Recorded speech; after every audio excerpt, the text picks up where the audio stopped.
ఓం శ్రీ గణేశాయ నమ, శ్రీ సరస్వత్యై నమ, శ్రీపాదవల్లభ నరసింహ సరస్వతి, శ్రీ గురు దత్తాత్రేయాయ నమ, శ్రీ గణపతి సచ్చిదానంద సద్గురుభ్యో నమ.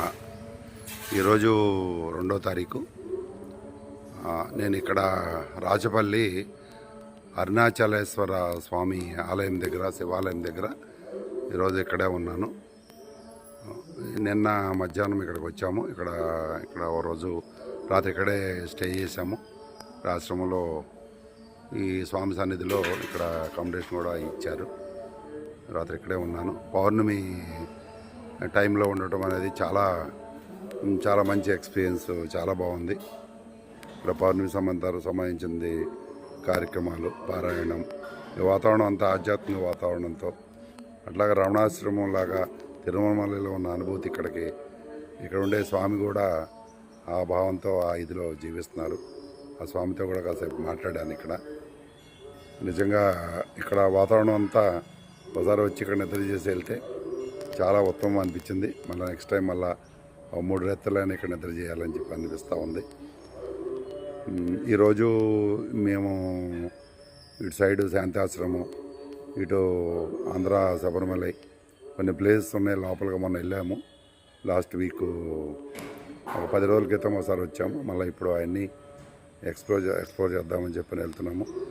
నాతో పాటు కూడా రవి ఉన్నాడు. అందరం కలిసి ఈరోజు ఇక్కడి నుంచి దగ్గర ఇవన్నీ కూడా ఇప్పుడు Darapalli waterfalls, Kalangi waterfalls, Andhra Sabarimalai, అట్లానే బావుర్లంక అక్కడ అమ్మవారి దేవాలయము, మళ్ళా ఈ వాతావరణంలో ఈ ప్రకృతితో పాటు దగ్గరగా ఉంటాం. చక్కగా హాయిగా మనం ఈ జీవన విధానంలో జీవించటం, భావధ్యానంలో గడపటం, యోగా సాధన చేసుకోవటం, ఎంత కూడా ప్రయాణం అనేది అదృష్టంగా భావిస్తున్నాను. మీ అందరితో షేర్ చేసుకోవడం కూడా నాకు చాలా సంతోషంగా ఉంది. అందరూ ఆత్మస్వరూపులు, దైవస్వరూపులు, ప్రతి ఒక్కరు కూడా.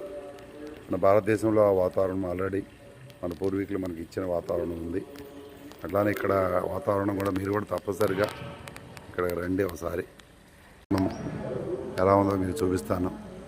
అద్భుతంగా కార్యక్రమాలు, చక్కగా ఇక్కడ దగ్గరలో మళ్ళీ ఉపాలయములు, ఇవన్నీ కూడా